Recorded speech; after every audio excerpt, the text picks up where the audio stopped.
Hun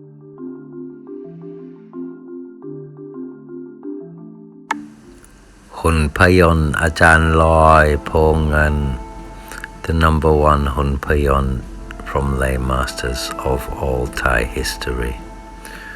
As you can see, this Hun Payont has a hole drilled in the encasement, which is for either consecrating with holy water, holy oils, or if you want to invoke Hyaa, necromantic power of the spirit, you can intoxicate him with lao, with whiskey or liquor.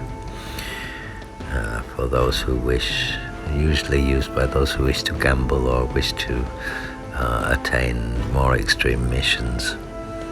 And the Hun Payont of Ajarn Loi Ngern is found to be made using various types of grass and rattan and yasan, different materials.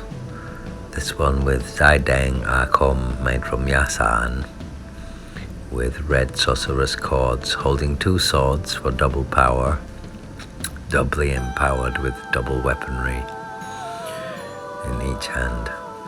And Ajarn Loi Ngern, great lay master. Little is known by most people that he was actually a monk and ordained and learned with Luang Glan of Wat Prayat in Ayuttaya, and is considered an Ayuttaya Master, although he was born in Nakhon Sawan, because he moved to Ayuttaya when he was a small child and learned with Luang Glan, his Wicha, and Luang Pen of Wat Sao Tong Mai and Luang Glan of Wat Prayat, both in Ayuttaya. And later he became so good at fortune telling and making Hun Payont and other amulets that he gained so many Luksit devotees that the other monks of the temple were becoming jealous.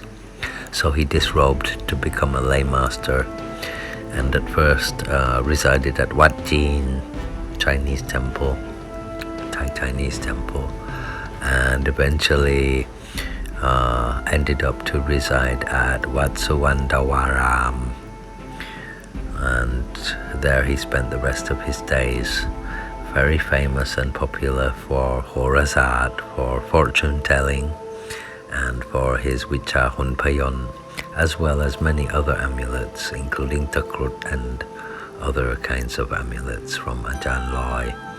But most famously his many forms of Hun Payont, both in portable amulet size and in large altar standing Bucha size, in many forms.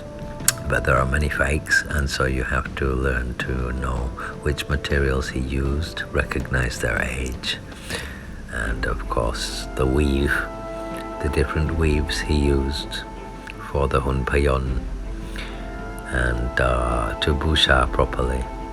And one should always make Bucha to Ajarn Loi if you own and Bucha the Hun Payont of Ajarn Loi Ngern, great lay master, and, as most people don't know, also great monk, but who decided to disrobe and practice as a lay master, as a self-sacrifice to not have other monks need to feel jealous, because he didn't want to destroy their practice. And so he went on as a lay master, even though he loved being a monk. And there you go, Ajarn Loi Ngern and his Hun Payont, and the knowledge that although he is known as a great lay master, he was actually a monk for many years before he disrobed to continue his practice of making Hun Payont, because he was already making them as a monk.